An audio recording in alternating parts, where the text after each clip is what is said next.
Right Thing is part of the national campaign to stop violence. It is organized in many of the nation's largest school districts by community leaders, volunteers, and philanthropists. It is funded entirely and solely through private dollars. Students share their personal experience with violence by answering the same 3 questions every year in the middle school grades starting in the 6th grade. It's fascinating to see how the students become more mature and more capable in their answers as the years go by. This program works because every adult in this room, and especially the classroom teachers, care about you students and want your life to be healthy, rewarding, and safe. So at this time, will all of the classroom teachers in this room please stand and be recognized? Brian?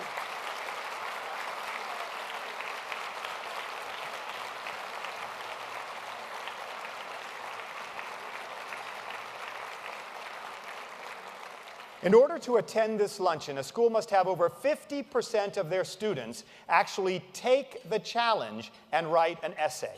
As a bonus, every school here today will receive a $500 no-strings-attached grant from the William Pitt Foundation. Those checks have been cut. They're waiting for you in the lobby. Yes, thank the William Pitt Foundation for these grants. Now, the students in this room were chosen because you each have something very important to say about this problem. Will each of you now please stand and be recognized? These are the 313 top students representing 1% of all the students who participate. Thank you to these students. Now, wait, keep standing, stay standing. You're the top 1% of over 28,000. Wait, stay up. This is a tradition. While you're here and this recognition banquet is about you, we ask you to do something that I, as a parent, know I don't get to see or feel too often. I have 4 kids, all of whom went through public school here in Palm Beach County. Will you reach over right now and just hug your mom, your dad, your parent, your guardian who's with you? Let them know how much you appreciate them. These are the people responsible for raising these children. Thank you. We have many other honored guests here today who will be introduced throughout the program. At this time, please acknowledge the service and dedication of the elected members of the school board in the audience. And they're over here, please, if we could have them on the screen. With us is Karen Brill, Erica Whitfield. Where are they? Thank you. There, we have it this way. Marcia Andrews. I don't see Dr. Andrews. And, of course, Chairman Chuck Shaw. These are the representatives of our elected officials who serve us on the school board. Thank you very much. At this time, I would like last year's ambassadors to come to the front of the stage, please. Both Colby Guy and Maya Munson have been inspirational to other students throughout this whole year. They stood on the stage a year ago. They represented Palm Beach County. They went to Washington. They met with our congressmen. Stand over here, please. They met with our senators. They have given speeches. They've given television interviews. And they have been extraordinary in their service to the cause of violence and bullying. We want to thank them for their personal stories. We have a little personal gift for you as we thank you again for all that you've done. Thank you. You may leave the stage. Thank you. Come on out. Thanks, Colby. This school district is the 5th largest in Florida and the 11th largest in the nation. So I'd like Dr. Avosa to please join me up here on the stage, because each year we recognize the schools with the greatest percentage of student participation. The schools that have 90% participation or better are given trophies. Now, you know what that means. If you have a school census of 1,000 people and you deliver 900 essays, you're going to get a trophy. Now, remember, you have to at least have 50% of your population just to be in this room and participate. So please hold your applause while I ask each of these principals to come forward right now, and you'll hear their totals. Standing over here, Woodlands Middle School. The principal from Woodlands Middle School, Jeffrey Issa, with 90%. Pahokee Middle School, Principal Michael Aronson with 91%. Crestwood Middle School Principal Stephanie Nance, if you'll stand over here, sir. Thank you. 92% at Crestwood Middle. L.C. Swain Middle School Principal James Thomas, 92%. Boca Raton Middle School Principal Peter Slack, 93%. Omni Middle School Principal Gerald Ripley, 93%. Coniston Middle School Principal Oscar Otero, 95%. They're a little out of order here.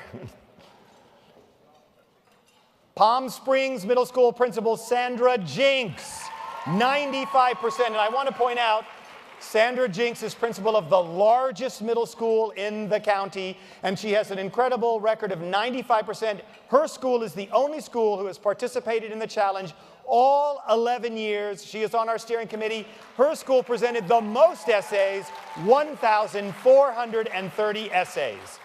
Western Pines Middle School Principal Robert Hatcher, 96%. Carver Middle School, where I went to middle school, Carver Middle School, Principal Kawana Alexander Prophet, 98%. Eagles Landing Middle School, Principal Cynthia Chiapetta, 98%. Now we have two, I guess, smaller in size census middle schools.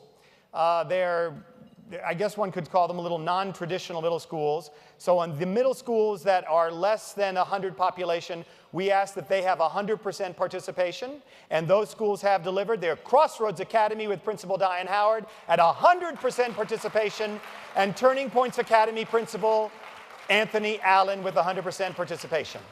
So these middle schools have 100% participation, and that's extraordinary, because that means if you've got 1,000 kids at your school, or 100, you delivered 100 essays. Believe it or not, Dr. Avosa, there are 6 traditional middle schools that have 100% participation. That means every student in their school took the challenge to do something about the problem of violence. We're going to start with Krista McCullough Middle School Principal Jeff Silverman. Don Estridge High Tech Middle School Principal Lori Ripley. I don't know if these Ripleys are related. Are the Ripleys related? All right. Don Estridge, Polo Park Middle School Principal Ann Clark. Watson B. Duncan Middle School Principal Philip D'Amico. Wellington Landings Middle School Principal Blake Bennett. Now that should be every principal, and here they are on the screen, all the principals. We're grateful for the participation of every one of you schools today. Everybody who does 90%, so if you're out there with your principal and you don't have a trophy, it's all you got to do, 90% participation or better. This program would not be possible without the school district, and among the honored guests, I've already introduced you to the elected officials. I want to also acknowledge Chief Academic Officer Mr. Keith Oswald, who's in the room, and the area superintendents Ian Saltzman and Mr. Rodney Montgomery. And now it is my pleasure, hold your applause until I finish. It's my pleasure to introduce you to the superintendent, who I hope has been given a microphone. Dr. Avosa is a native of Naples, Italy. That's right. He was born out of the country. When he came here, he didn't speak a word of English. This man was educated in the public schools of the state of Florida. He went on to receive his degree from the University of South Florida. He went on to be a special education teacher, an assistant principal, a principal, and then on an area superintendent and up until he became the superintendent of one of the largest school systems in America, the Fulton County School System in Atlanta, Georgia, before he was tapped to lead our system here, which, as I told you, is the 5th largest in the state of Florida and the 11th largest in the nation. This man is a rock star. Welcome to the stage, Dr. Avosa. Yes.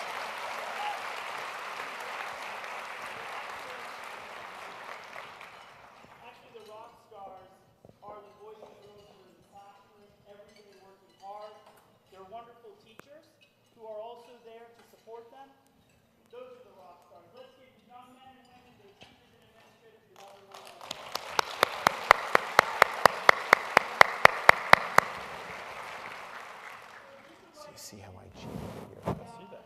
It's pretty nifty. It's not. It's about changing culture. It's about changing attitudes. It's about changing the way we think about the world that our young men and women are going into. And it's much more complicated than the world You and I, there you go. I can tone it down a little bit. It's significantly more complicated than the world you and I grew up in. Let's be honest. Between the digital content that's out there, the apps, all the things that adolescents deal with are much harder today. And so let's first, as parents and community members, acknowledge the fact that our kids need much more support. And that's why when I think about the public-private partnership that we have here today, where folks stand up and say, you know what, let's celebrate the good boys and girls, the nice young men and women who are trying to make a change and make a difference in this world. Let's give all of our sponsors another big round of applause. And I want to share with you just a little bit about and hope to plant a seed of aspiration for our young men and women, that anything is possible with hard work and dedication. But you have to be the one that have the courage to step up and stop something bad from happening. Bullying is an issue, not just in Palm Beach or in Florida, across the country. You've got to be able to have the courage to stand up and stop the violence and to have the courage to talk about it. And that's why I love this program so much, because it gives kids the opportunity and the avenue to talk about what they've seen. And some of our kids, guys, as I drive around this community, have seen things that I, as an adult, have not seen and would never hope on anybody. And the reality is there are boys and girls, and we've got to do a much better job preparing them, and this is a great way to do that, and I appreciate that. I had to overcome a lot of bullying myself. When I came to this country, I didn't speak a word of English. And you're going to watch something a little bit later that I think will really resonate with you about this idea that we live in this great country where people come from Haiti and Puerto Rico and South America, Central America. So whether you're born in Belle Glade or downtown West Palm, what makes America great is that if you work hard, you're honest, you do the right thing, anything is possible. Thank you so much for being here. And again, let's give the boys and girls another round of applause. Thank you, Dr. Avosa. And thank you, principals. You may leave the stage.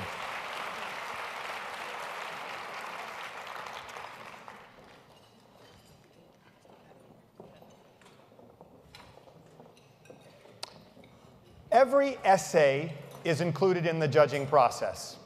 The first level of judging is at each school, where the principals and the teachers pick the 312 top students who are invited here today. As for the selection process, please note it is our policy that each submission be judged primarily on the message and not the rules of grammar. The 312 student essays are judged again by the reading and ranking committees, which are organizations who have all a stake in addressing the problem of youth violence. This process is very important because it gives those in the community leaders, a chance to hear and understand what these students are saying and what they're feeling. Dozens of workers in the following organizations help to read and rank all of the top essays. And I want to introduce those organizations now. Hold your applause until the end. They're Rick Bradshaw at the Palm Beach County Sheriff's Office, the Office of our elected state attorney, the Honorable David Ehrenberg, and the Chief of the Juvenile Division, Lynn Powell, the Office of our elected public defender, the Honorable Carrie Howitt, and the Chief of her Juvenile Division, Schnell Tong, the Palm Beach County Youth Services Department under the direction of Tammy Fields, the School District Department of Secondary Education Curriculum under the direction of Diane Fetterman, the Department of Safe Schools under the direction of June Issa, and the Bullying Prevention and Intervention Coordinator Kim Mazowskis, the offices of Congressman, that's right, a Congressman, Ted Deutsch, and Congresswoman Lois Frankel, and the Florida Crystals Corporations. We thank all of these reading and ranking organizations for offering up their employees, their volunteers, to read every one of these essays so that they can hear the words of these students. Thank you.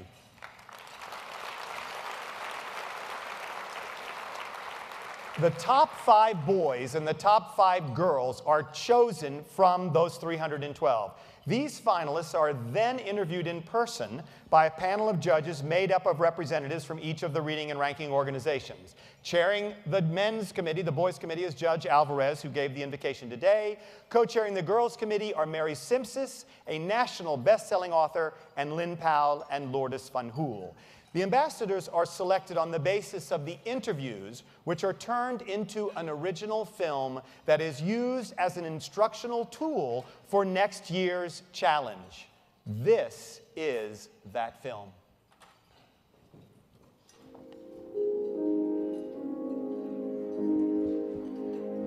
Where are the finalists? Where are the finalists? Kids being bullied, sometimes to death. Early in the morning, I sit in my bed. I spoke with student after student after student, and they all say the same thing. Kids are bullied every day. Thinking about the hurtful comments that will be said. A 13-year-old boy is in the hospital after he was shot last night in West Palm Beach. All these things race through my head. I never imagined going to school would be something I dread.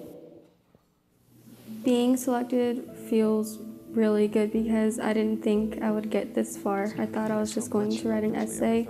It made me feel better to write about this because I felt like I could share my story with the world. I feel that it's a great opportunity and have even more positive influence on more people. It feels incredible to be able to help people and to help reduce the amount of youth violence that is terrorizing our society. This year is like a dream come true because I finally get to help myself and others. I feel very happy in that I get to share my story with so many people.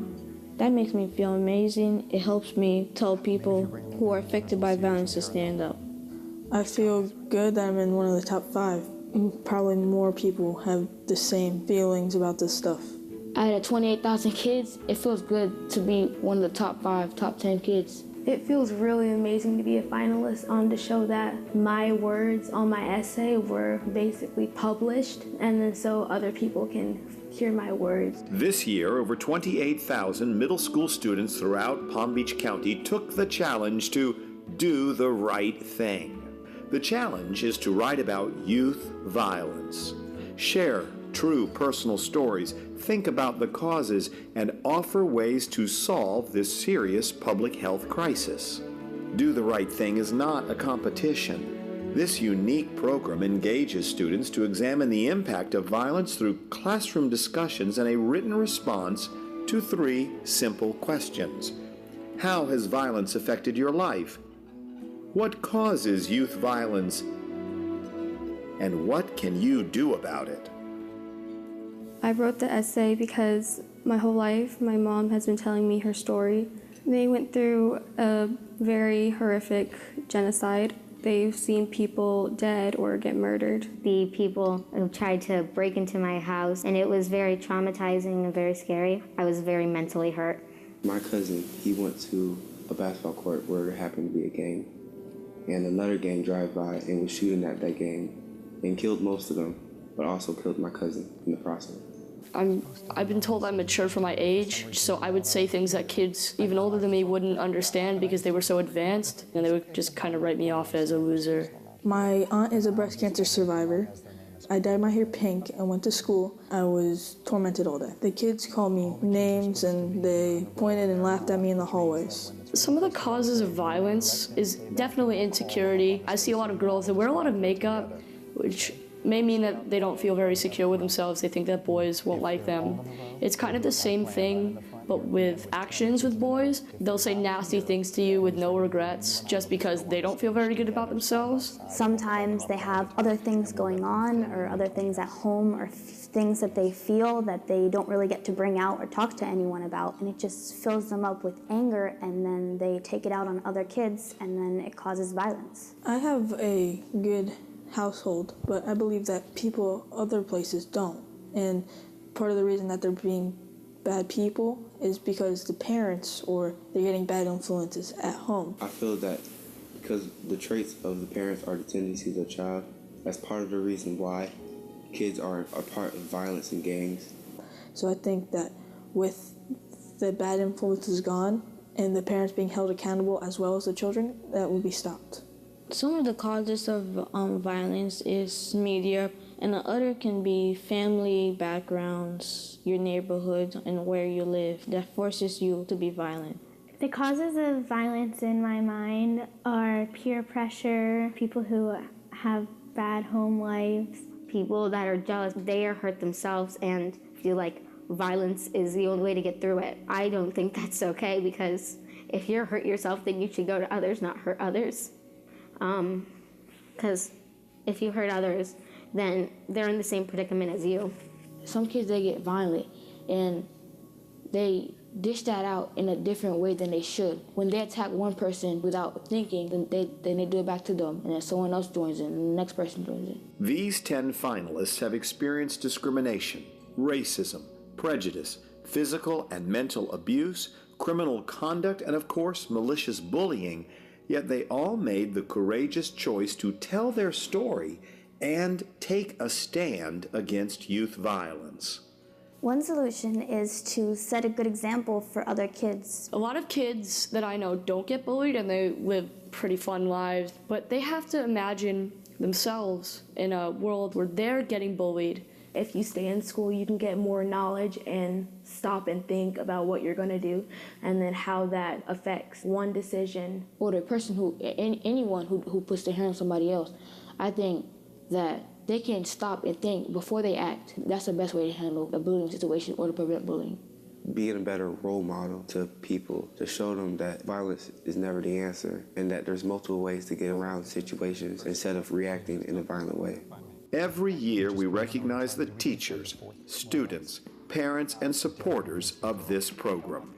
We salute the ambassadors of Palm Beach County, one girl and one boy, who are selected to represent our community in Washington, D.C. this summer and join students from across the nation at the National Recognition Ceremony.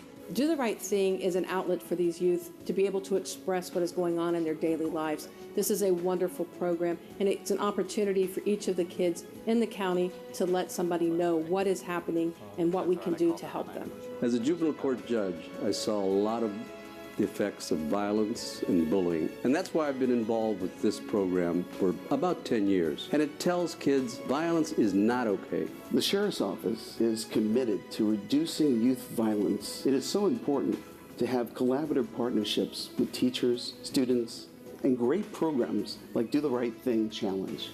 We are grateful to the young professional filmmakers who attended public schools in Palm Beach County and who created this film to display the kind of strength and resilience that is typical of students who take the challenge each year. These true stories inspire us all to persevere and search for peace and harmony when faced with difficult times.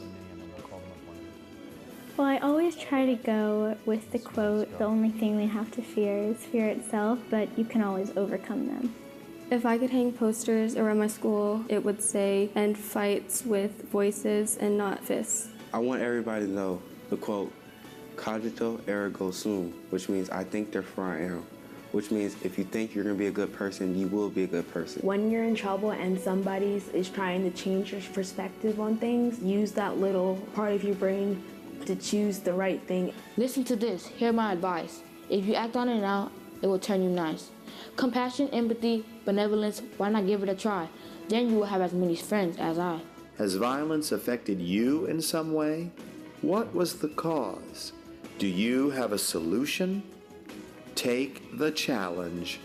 Do the right thing.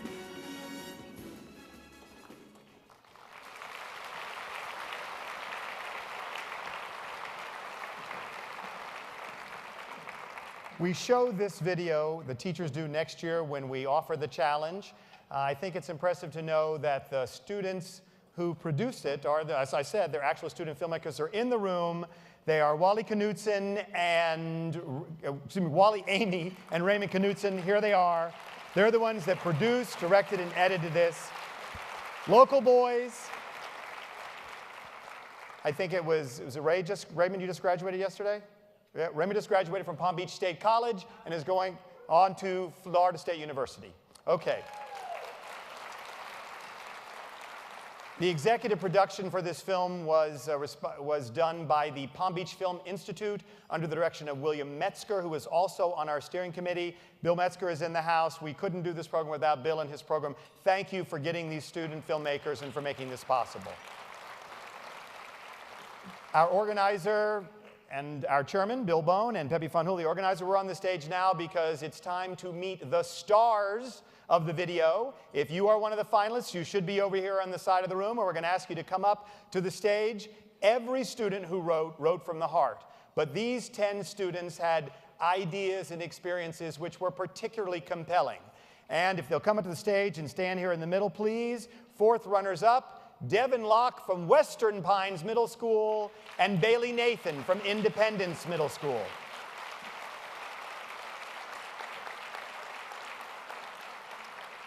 Why don't we ask you to stand right there, Devin? We'll ask you to stand there, Bailey. All right. The third runners-up, Christian Nakatni from John F. Kennedy Middle School and Emily Briceno from Coniston Middle School. Emily Briceno, there you are, Emily. A little late, but still coming up onto the stage. Christian, why don't you stand over here next to Devin? Thank you, Emily. Appreciate that. All right, second runners-up, Sam Castle from Boca Raton Middle School and from Loggers Run Middle School, Celina Phal. Sam, if you'll be on this side. First runners-up, Jaydon Hood from Crestwood Middle School and Helen Gutierrez from Palm Springs Middle School. Jaydon, if you'll stand here on this end. Down here. And Helen, there you go at that end. And now, the Palm Beach County ambassadors for 2016 who will attend the national ceremony this summer in Washington are Quinton Williams from H.L. Watkins Middle School and Kirsten Brown from Don Estridge High Tech Middle School. You'll stand out here, please, sir. Thank you. These students will meet with elected officials and local members of the Congress and the U.S. Senate. They'll tour the Capitol and participate in the educational programs on bullying and anti-violence that are offered to all of the students from across the nation. Do the Right Thing, as you have been told, is in its 11th year here in Palm Beach County. Pepe, if you'll please step up here. The first year we did not have a recognition banquet like this. And Mr. Van Hool has been the organizer of this program for all 11 years. But after the first year, he said, listen, let's step up our game a little. He asked me to participate, and I thank him for doing that. And we are privileged to have his company, Florida Crystals, be the main sponsor. Now, I want to introduce someone from our national board who's in the audience, and that's Mr. Don Carson. He's a retired executive of Florida Crystals. He's on the national board. He introduced me, and Pepe and he and I got me involved, Pepe and Don Carson got me involved in this program, so I'm grateful to them. But I want you to acknowledge Mr. Don Carson, who is also in the audience today. Everybody in this room is a guest today. You're enjoying this lunch. You're a guest of Florida Crystals. Pepe Van Hool is the Senior Vice President of the company. And at this point, I'd like you to know that without Pepe, we would not be here today. We've already applauded him, but I think, as Dr. Avosa has already acknowledged him, as all the others, but I'd like, if you could do something better than applause, give him your ear and listen to him, because I think he has something to say. Well, great. Thank you, Bill. Thank you, Bill, for your kind introduction. Most importantly, I would like to thank the participants of Do the Right Thing. I've lost our script. So we're here, tricked. Bill. We got a script here, but for some reason, it's screwing up.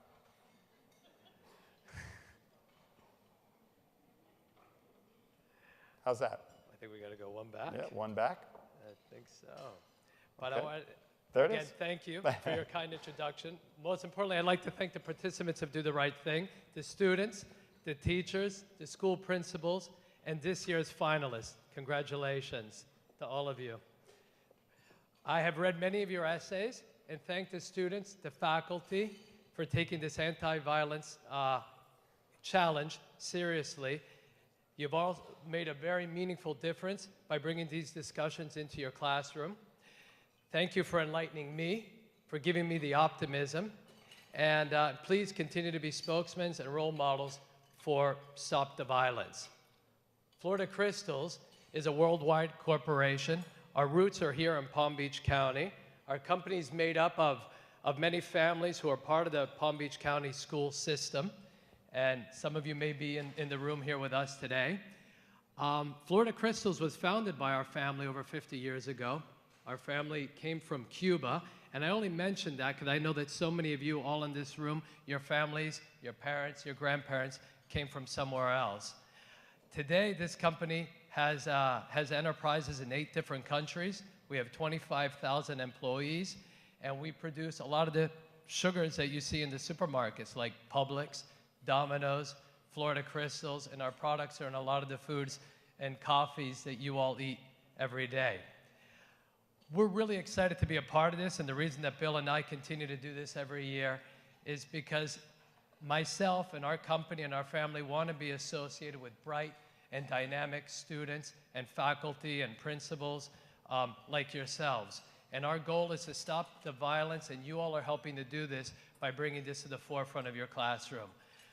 I want to also lastly thank Bill Bone and the Bill Bone team for everything that you do to put this great event together. Bill is a trusted friend and a meaningful contributor to any organization that he backs and becomes a part of. I want to also thank the volunteers. I know there are many of you here. Thank you. The judges. And I would just really like to have all of you in the room today enjoy the rest of the award ceremony and the show that's come. I saw some of it on practice, and it looks terrific. Thank you. Thank you, Pepe. Thank you. All right, students, you may return to your seats. Thank you very much. All of the finalists will receive a cash prize for your work, and you can pick up the cash after the ceremony at the end. You know, here in Palm Beach County, we print the writings of all of the 312 top students from each of the 33 participating schools. These books are on your table. There is one book for each family. So there's about 8 books a table. So if you're a student, that's your book, and your mom and dad hopefully get to read your book. And then the teacher will bring that book back. We ask that the teachers place these books in the school libraries and keep them for their students.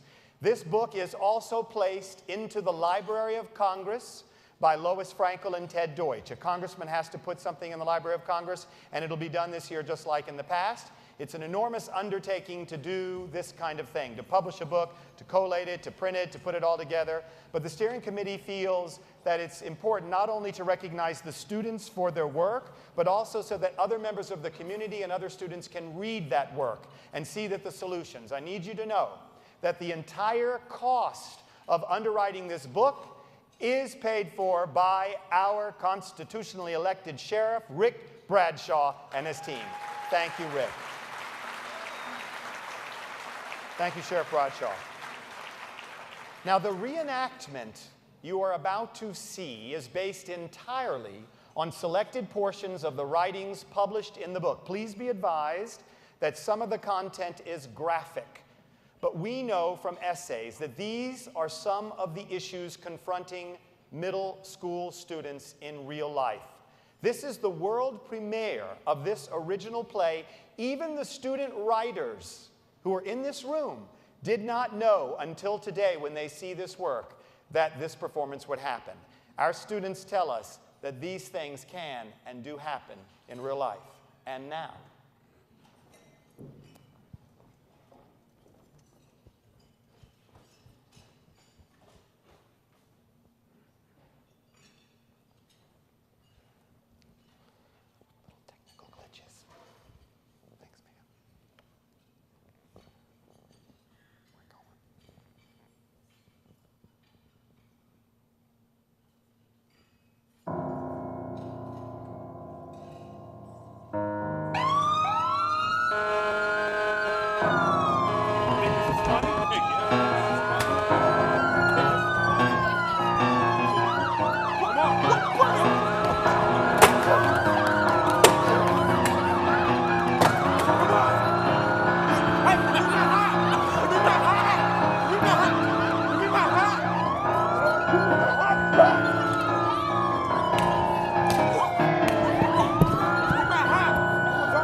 To do it to me. Always me. Every day. Why? At school, some people make fun of me for being Canadian. I didn't ask my parents to have me homeschooled because it bothers me so much. I know that I'm very sensitive and need to not have things bother me so much, but it's still upsetting. I was 12. 13. I was innocent. Until it happened. I felt disgusted. At being touched. Where I shouldn't have been. Whispered words behind my back. You think I didn't notice? When I see soldiers, I get afraid. When I hear gunshots, I get afraid. When I see soldiers in cars with guns, I get afraid. My father is still in Iraq. Now I live in exile here in America with my mother and 3 brothers. I miss my father. I haven't seen him for 9 months. I was born in Donetsk, Ukraine, where I was put into an orphanage.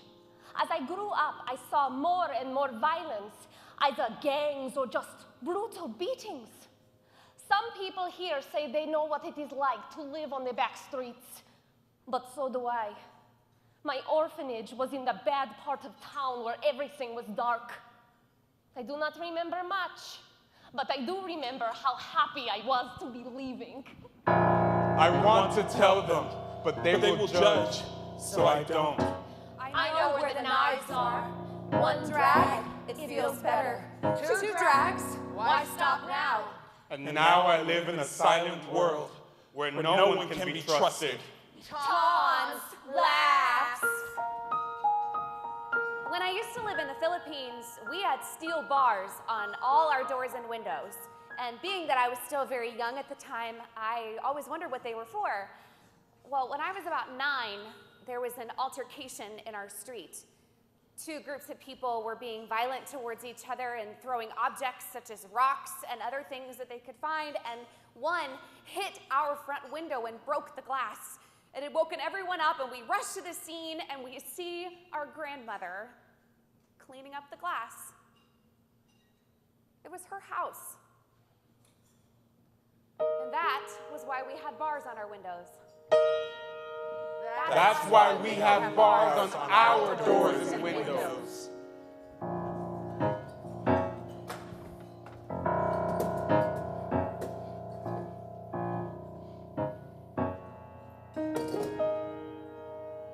Each day that I leave for work, violence has the chance to enter my home and the lives of my family. I am a deputy sheriff here in Palm Beach. How many kids have a parent who at work must wear a gun on the hip or a bulletproof vest across the chest? There is one date that will forever stay with me. March 20th, 2013. I responded to a domestic violence call. I was first on the scene. When I got out of my patrol car, I could hear screaming coming from inside the house. I got to the door and saw a mother and her daughter laying on the floor crying with their husband standing over her with a machete in his hand. The man turned and saw me in the doorway. The man came after me with the machete. I yelled, "Drop the knives!" Multiple times. The man left me no choice but to shoot and kill him. To this day, I am haunted by the question, what if that man was faster? That night could have been the last night I had put on my uniform and left for work. That is the fear my kids live with every day.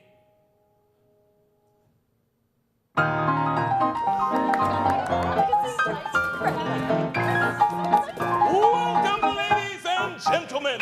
We can beat youth violence by following these 22 advices. Round number 1, true or false.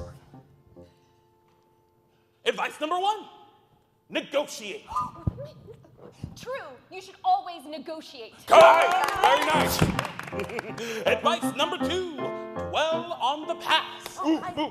False. You should not dwell on the past. Correct. Advice number 3, exhibit intolerance. False, we should exhibit tolerance. Correct. Nice. Number 4, stay in school. Ooh, false, stay out of school. Come on. That is incorrect. You must stay in school. Number 5, know the consequences. Oh, for sure. True, you have to know the consequences. Yeah, right. Always know the consequences, and we'll be right back.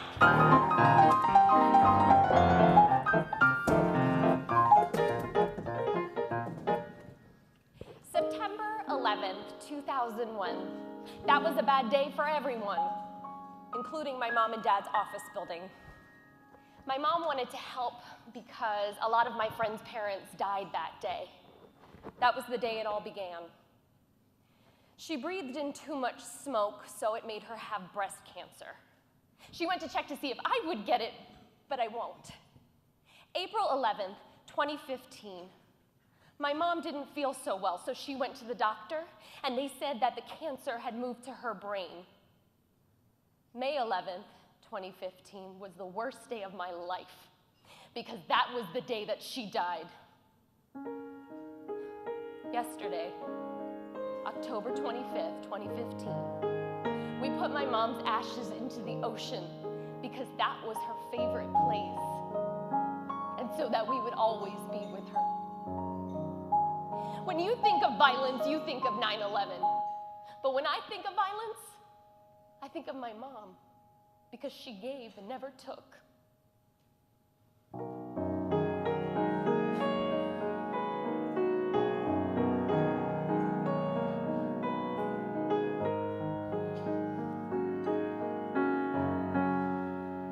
Kids in Afghanistan are recruited for military purposes, to be used for violent military acts. Hundreds of boys under the age of 18 are known to serve and risk their lives for the Taliban. These boys are used for suicide attacks and other military activities.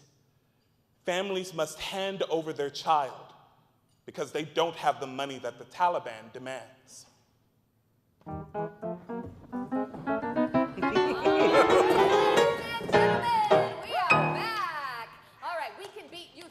By following these 22 advices. Round 2, multiple choice. Advice number 6, listen and A, hide, B, keep eating, C, walk the dog, or D, understand. Janine. D, listen and understand. That is correct. Nice job. Advice number 7, get involved in school and doggy daycare.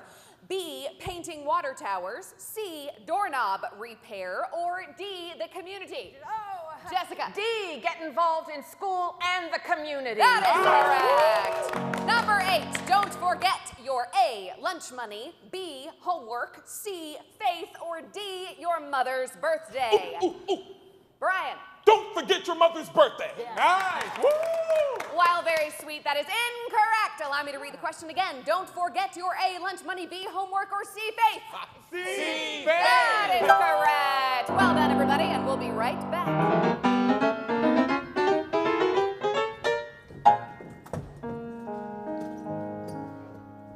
When I was 6 years old, my family and I immigrated from Cuba to the U.S. in hopes of a better future for me. When we arrived, I spoke no English.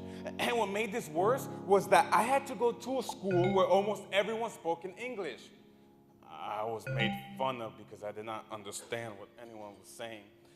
So I asked my mother if we can go to a school that spoke Spanish instead of English. My mother placed me in ESOL classes so I could learn English. However, people still continue to make fun of me. I wanted to speak English so I can have friends and not be bullied. I started watching American television shows like SpongeBob SquarePants so I can learn English. I know this sounds far-fetched, but it really did help. One time, my mother got frustrated with me because I would not pay attention because I was doodling and took my pencil. Deja de perder el tiempo y termine su tarea. Give me back my pencil. I said in perfect English. ¿Cómo aprendiste eso? I told her I learned a new language to stop being bullied. Aprendí un nuevo idioma para detener la intimidación.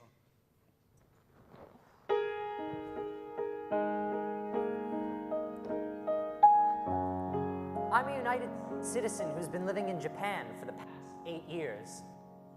I watch American news on television, and I mostly saw violence and terror. In Japan, there is very little violence. Like, I was able to ride my bike all around the neighborhood. And like I was able to walk home from an early age by myself for all my after-school activities. And like, I was able to take the subway to visit my friends in the city by myself.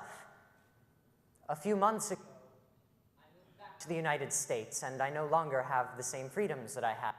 I rely on my parents for transportation for all my activities. And like in Japan, there are very strict gun laws. Like there was no fear of guns while I lived there. In America, people seem to think that living in fear is completely normal. Diego's brother was an innocent 4-year-old boy. He was charming, lovable, athletic, and he thought he was a big kid. On that day, when I asked Diego's father what had happened to Juan, he said that he fell out of a tree. I begged him to take Juan to the hospital, but he sat there and said to me, "You will sit here and watch him die." When my mother later told me he had said that, my heart began to pound, because I know from my own heart that Juan would still be alive today if he would have went to the hospital.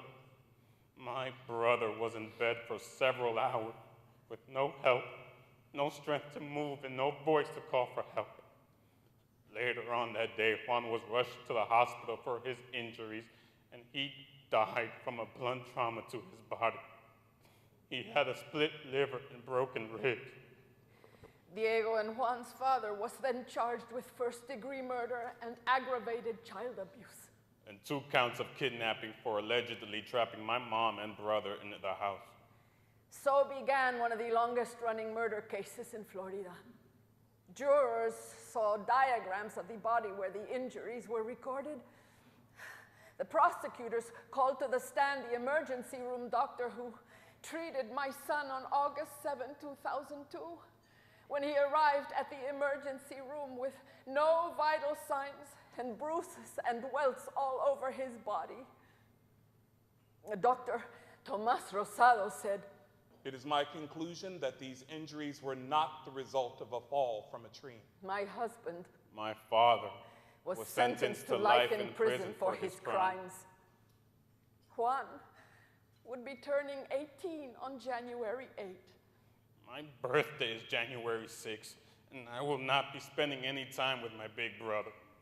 I will truly miss my brother with everything in me, and I will forgive my father. If only God will give me strength to.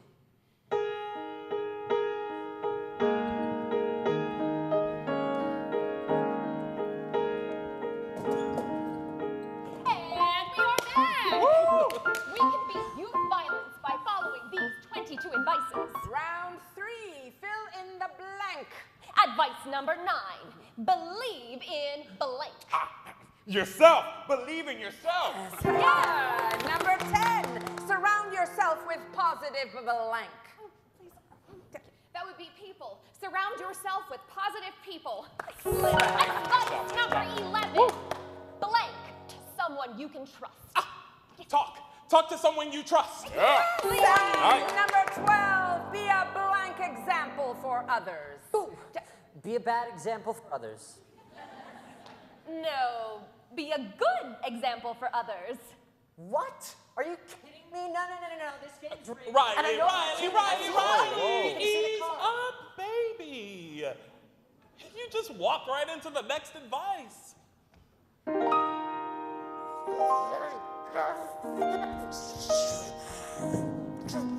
Riley.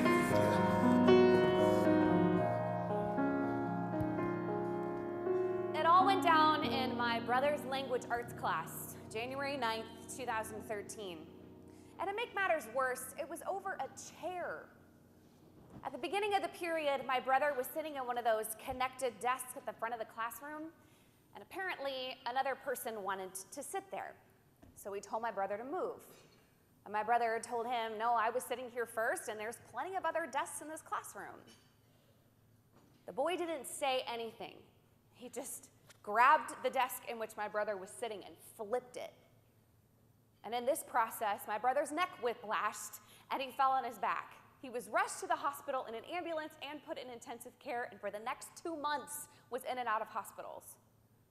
Turns out that he herniated the disc between his T1 and T2, these two bones, the top of your spine. All this just because some kid wanted everything to go his way, because some boy wanted to sit where my brother was sitting. Was it really worth it?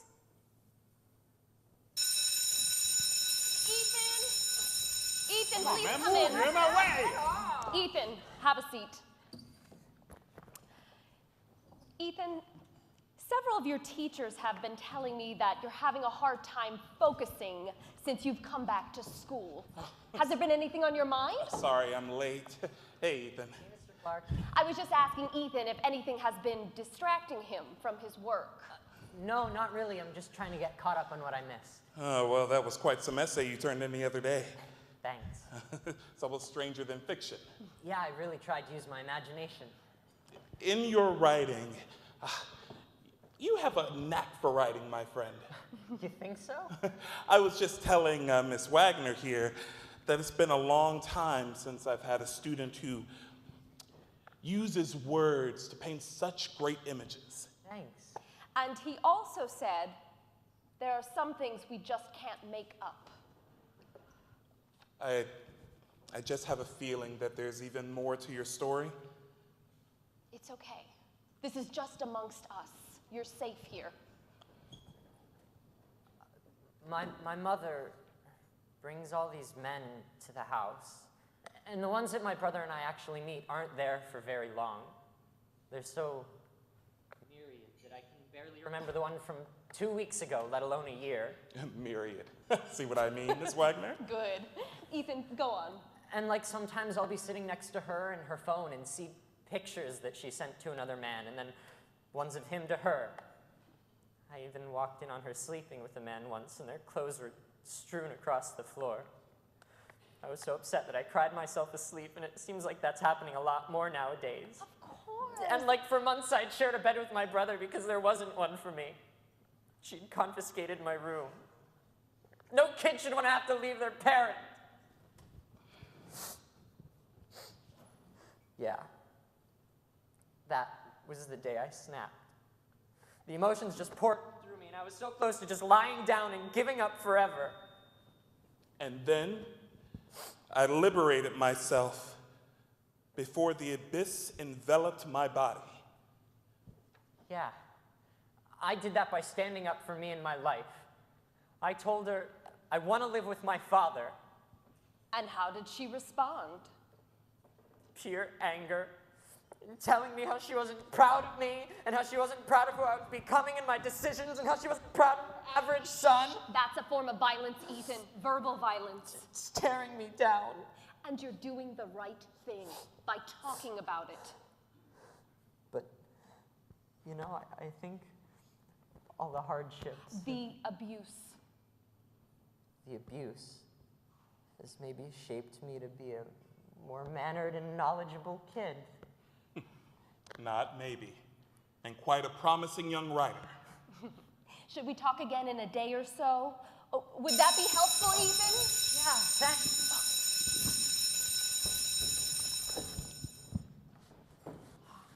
Mr. Clark, I really like your class.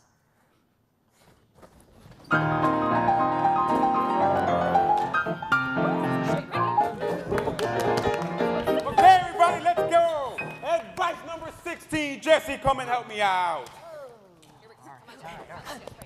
2 words. First word. Munch. Speak. Speak up. Yes, nice job. Speak up. Advice 17. Riley, make it happen. 3 words. First word. Sounds like. Bell. Tell. Third word. Sounds like. Two. Tell the truth. Yes, tell the truth. Very nice job. Advice 18. Brian, make it happen. All right, 2 words. First word. Walk. Okay. Second word. Leave. Walk away. Walk away. Nice job. And advice 19. Janine, please don't let me down. 3 3 words. words. Sounds like. Read. Read. Kind of. And following. Lead. Don't follow. Yes. Please don't call it a great job. Thank you, everybody.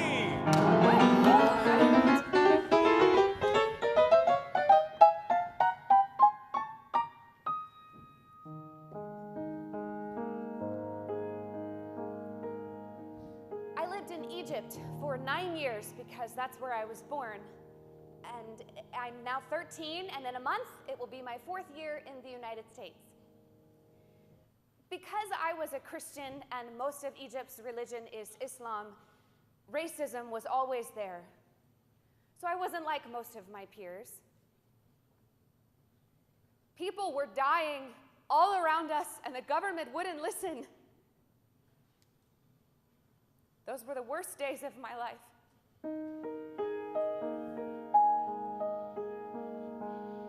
In Haiti, my old country, before I could even speak my first words, my mom was kidnapped. My family was extremely wealthy. The kidnappers called my father and asked for $40,000, and in return, we'd get my mother. She was gone for 3 days. And time after time, year after year, my house was broken into. Most of our valuable items were stolen. Months later, my father had a heart attack and passed away.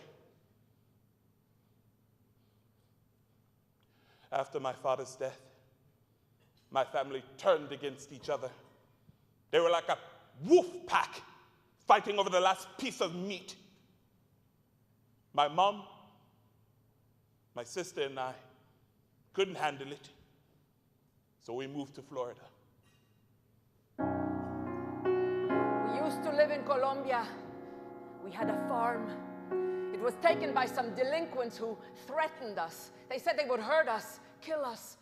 And because of that, we had to move from Colombia to Canada. Yes, my children have never been back since. Yes, they talk with our relatives by the phone, but they have lost our culture. In my country, Guatemala, my father was assassinated.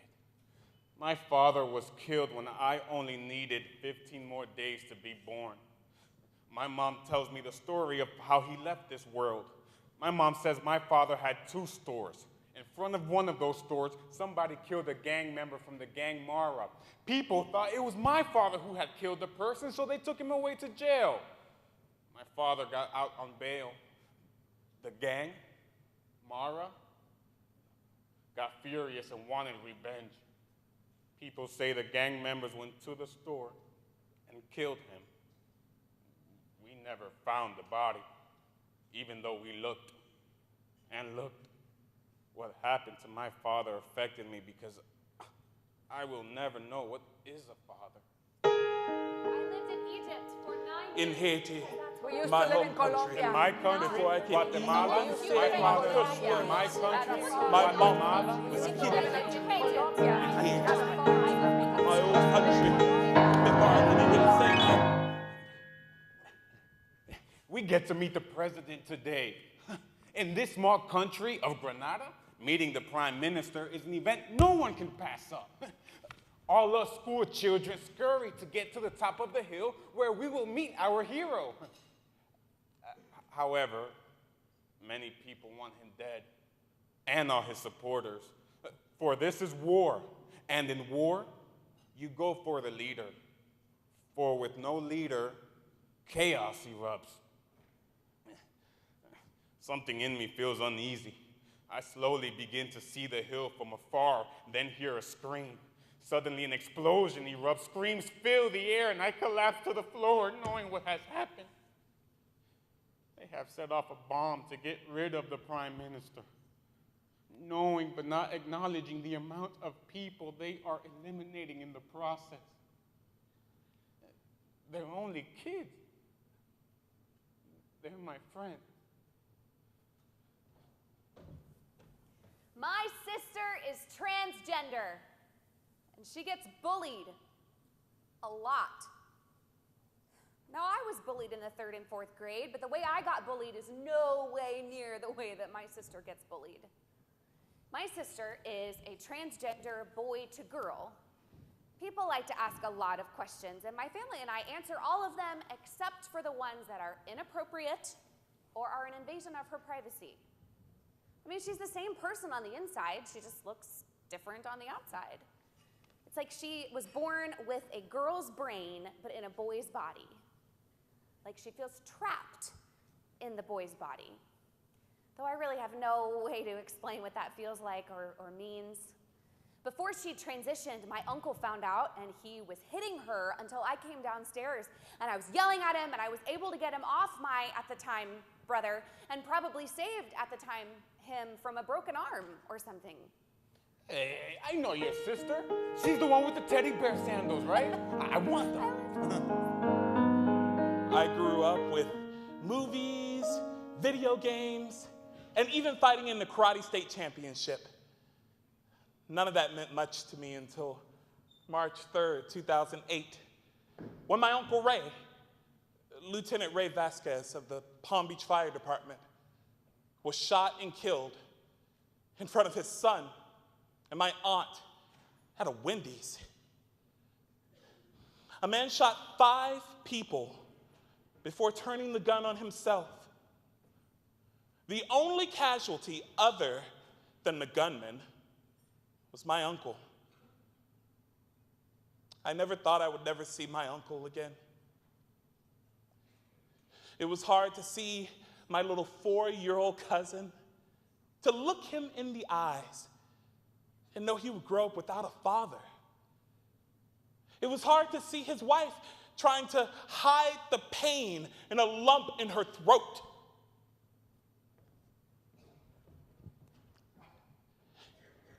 You think a 7-year-old doesn't know much, but they do.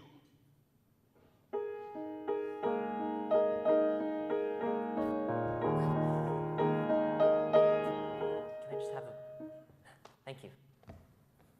Hi, everyone. My name's Riley.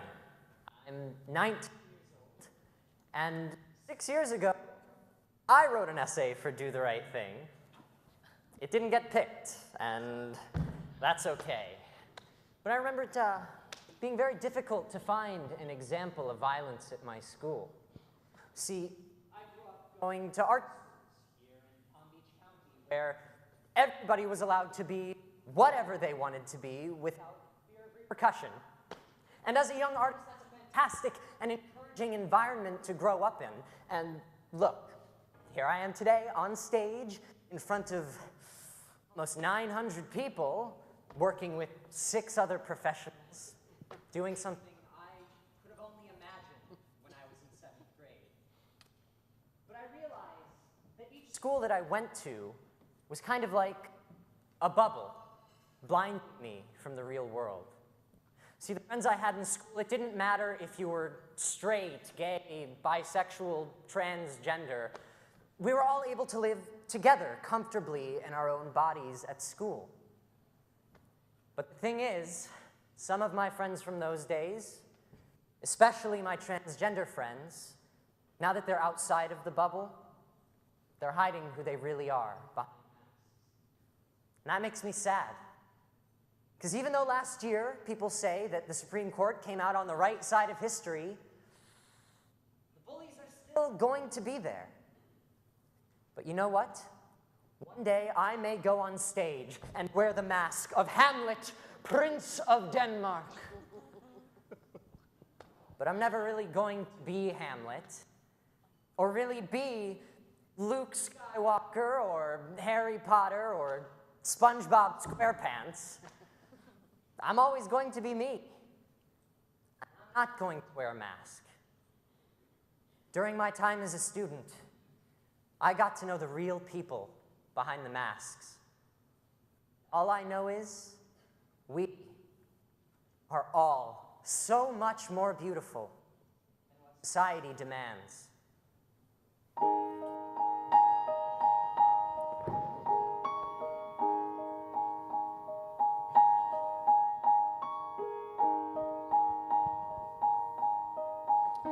It was hard watching her try to hide the pain and the lump in her throat. You'd think a 7-year-old doesn't know much, but he does.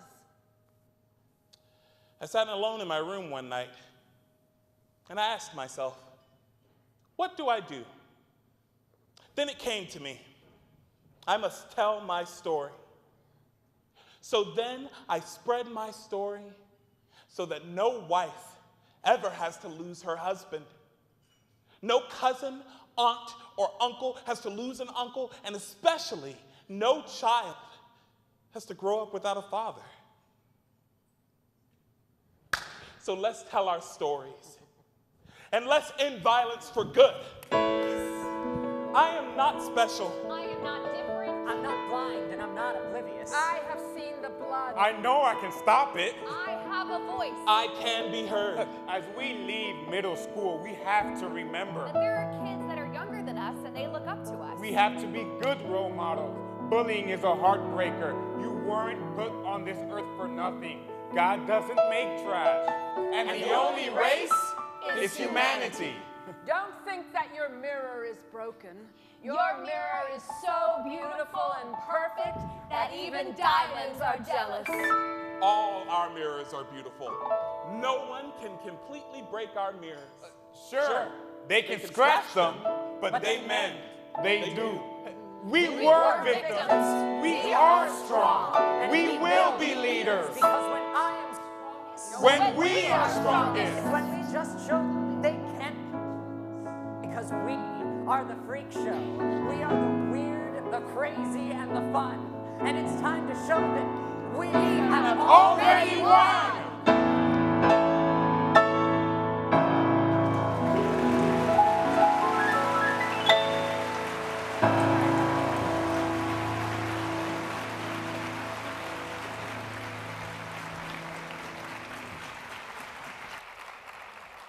All right, it's hard to believe, but this work, these montages were the actual words from students sitting in this room. And what I'd like now, if you were one of the students that wrote something, let's turn on the lights, please stand up and be recognized for the work that you did. These are very compelling stories. We showcase, if your work was done, impressive. We showcase these real-life stories to help parents and teachers understand these problems so we can reduce their occurrence and their harmful effect on our children. I'd like to, at this time, when violence, you need to understand, each of you, when you leave today, and we're running a little late, so bear with us, we've got a few more things on our schedule here. When you leave today, we ask you to go back to your school and be an ambassador for peace. What you have to understand is that in the criminal justice system, when violence and bullying turn criminal, at that point, the criminal justice system has to come and has to be involved. And we're very lucky in our steering committee to have the 3 highest elected officials, the most important people in our criminal justice system here today. And I want to recognize those people and ask them if they could, in the last few minutes of our presentation, to just give you a little bit of real life experiences from their perspective.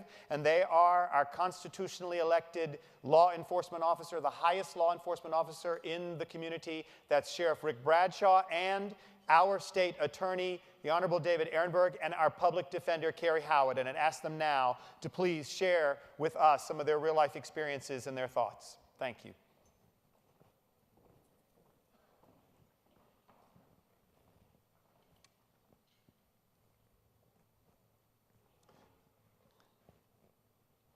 Good afternoon. Do we have Sheriff Bradshaw on the camera, please?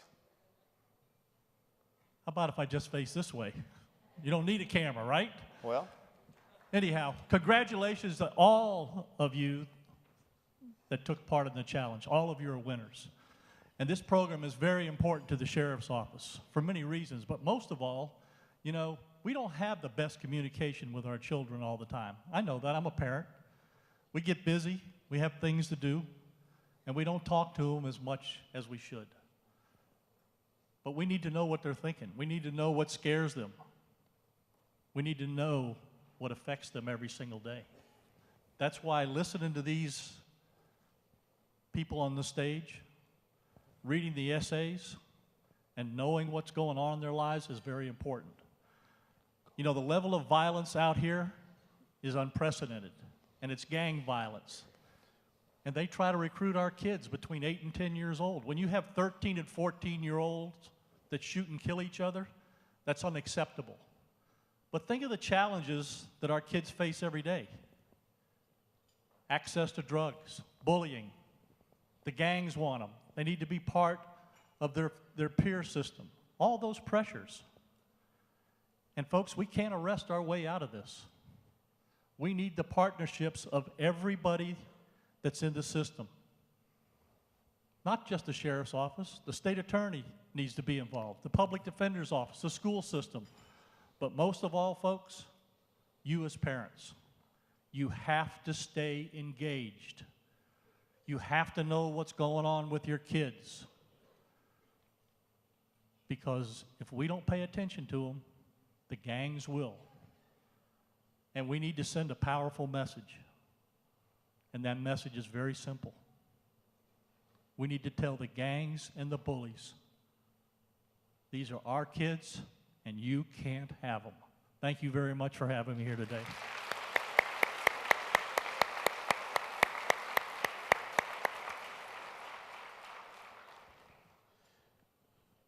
I think the camera on your left there. Thank you. All right, right here.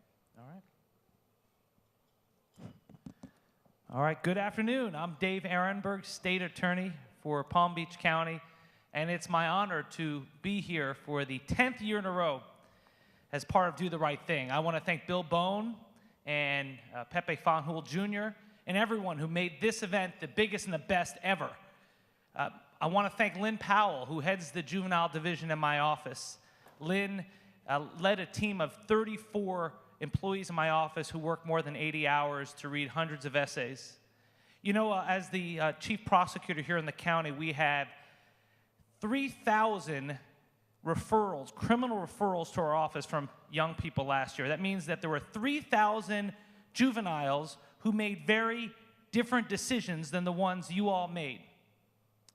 But the good news is that there are 28,000 young people who participated and do the right thing.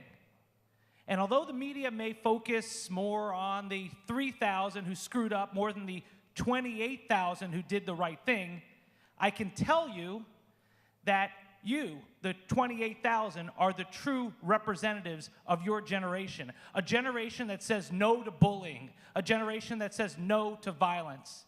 You are leaders. You are winners.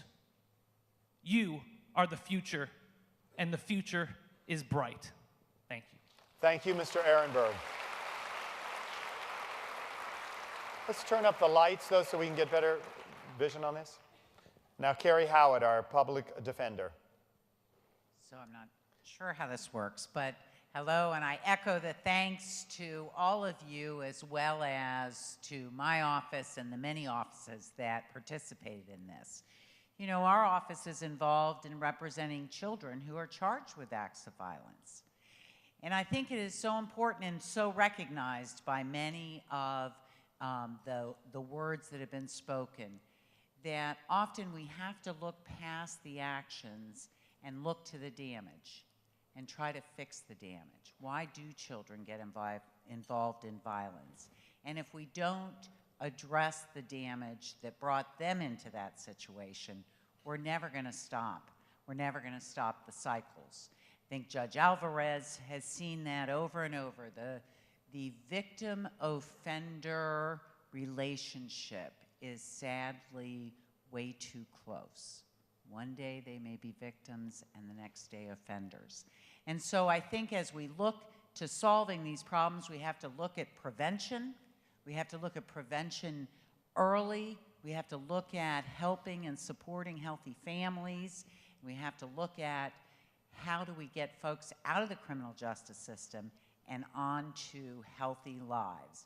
And I think that's what things like this event do, as well as so many of the committed people in our community helping children.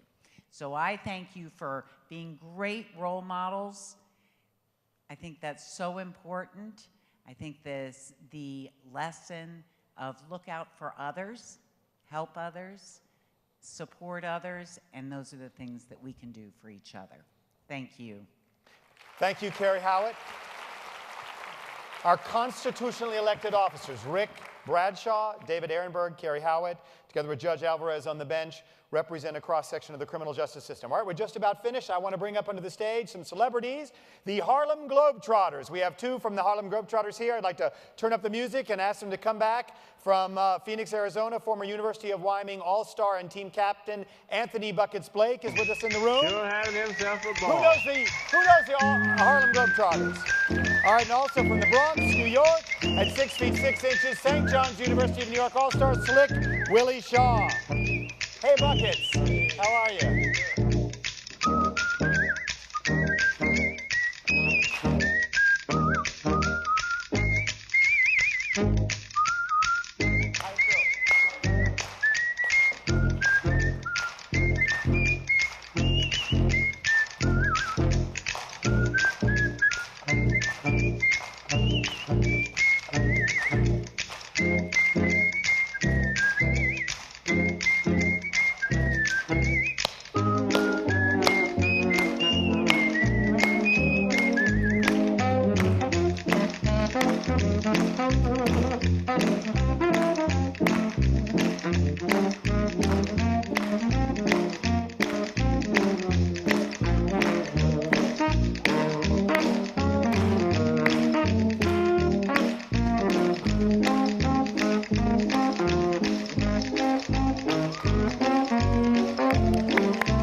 Can I have a microphone? I can have a microphone, Buckets, if you don't mind. Someone bring me up a microphone, because these gentlemen are here. They have a part of a national program involved in taking care of kids. They're part of a national program.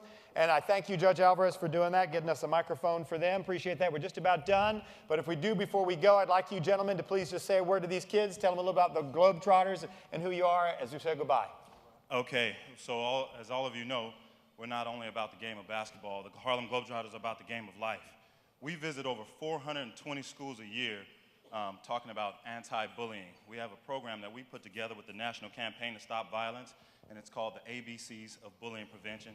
The A is action, the B is bravery, and the C is compassion. And I know the actors that were up here, they did such a great job of getting the message out of all the things that you can do to avoid bullying and getting involved in your community and things of that nature. Well, the Globetrotters, we get a chance to not only do this here in the United States, but we want to let you all know it's just not here in your county. It's all over the world. I've been to 79 countries since I've been on the team in my 14 years. How many countries? 77. 77. And we've seen bullying in Italy, Turkey, Spain, France, Portugal, Brazil, Peru, Argentina, all over the place. And the Globetrotters use this right here as a tool to bring people together. And we've been doing it since 1926, and we're proud of it. We're very proud to wear these uniforms. And we'd like to thank Bill Bone and the rest thank you, Buckets, for you all bringing us here. And thank you guys. Now, maybe our parents know them a little bit better than the kids in the room, but the Harlem Globetrotters are one of those people, the groups that are really famous, and we appreciate your coming here, joining us in West Palm Beach as you do all over the world. Thanks for having us. They're going to be out there in the audience.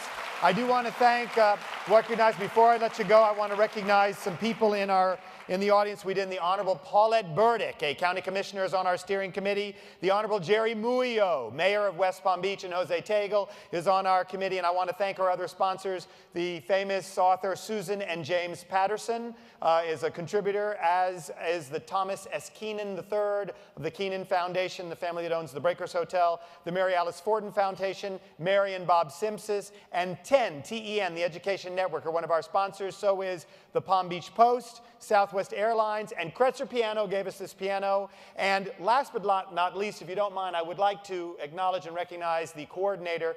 He is an employee of my law firm, but he spends many, many hours. Everybody in this room probably has dealt with him. His name is Brian Labadie, and Brian is the coordinator of this program. And if you've dealt with Brian, you know that he's terrific. There he is. Thank you, Brian. Also, all of our volunteers, we have students from many of the schools, local schools, high schools. The gift bags on your table are for each of you. Everyone gets a gift bag. They're the gift from our sponsors. 1 book per family. Thank you for coming. Do the right thing.